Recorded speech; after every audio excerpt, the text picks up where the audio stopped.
Everywhere you hear about Kotlin, you will also hear about coroutines and that they receive first-class support by Google, that they're just awesome. But what are they actually and why do people like them so much?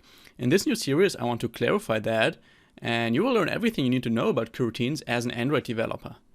So what is actually a coroutine?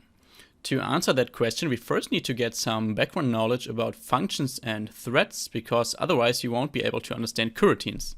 A function is a sequence of instructions that takes inputs and gives us outputs that totally makes sense to programmers. You just have some input parameters and a potential output return value, not very difficult. A thread, however, rather describes in which context the sequence of instructions should be executed.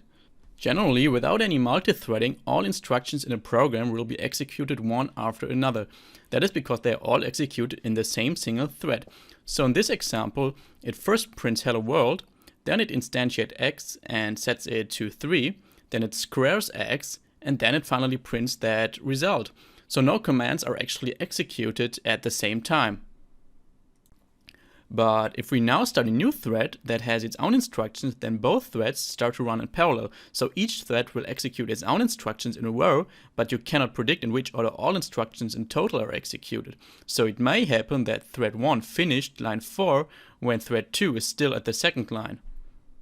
So why is threading actually important for Android apps? In an Android app, like in a normal program, all instructions are generally executed in a single thread, which is called the main thread. If you don't use multi-threading, of course. However, that can lead to some problems. When everything happens in a single thread, then that also means that the UI needs to be updated in that same thread. And UI updates in Android happen many times a second, and because of that, they give us the illusion that the views are actually moving. So that means your own instructions are actually mixed with your app's UI update instructions, which is normally not a problem. But let's say you need to do a network call, which you need to do quite often in Android, that takes some time until it gets the answer. If you would do that on the main thread, then that would mean that you would freeze your UI as long as you're waiting for that answer, because all instructions in the main thread are executed one after another, so no UI update instructions can happen while you're waiting for that network call answer. For that reason, we start a separate thread for that to not block other important threads. So as you can see, multi-threading is indeed super important because we need it for very common problems. But why do I tell you all this if this video is about coroutines? And the simple answer to that is because they can do all the stuff threads can do, but even more, and they're even more efficient.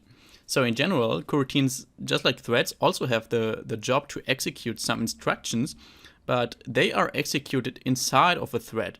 So you can start many coroutines inside of a single thread. Then coroutines are actually suspendable. That means we can execute some instructions, pause the coroutine in middle of execution and let it continue when we want it to. And that is something threads cannot do, so that is really cool about coroutines. And finally, another awesome thing about them is that they can easily change their context, which means that a coroutine that was started in one thread can easily switch the thread it is running in. So you can think of them just as little workers inside of a thread. Let's say we have two big construction sites, both representing a single thread. Then the little workers represent a single coroutine working in that thread. If they need a break, they can easily suspend and continue their work. And if their boss comes, which is the programmer, and wants them to work on the other construction side, they can easily switch their context and run in the other thread. So the short answer what coroutines are is actually lightweight threads with some useful extra functionality. And to demonstrate that they are actually lightweight, you can see this app that starts 100,000 coroutines that all print a single character.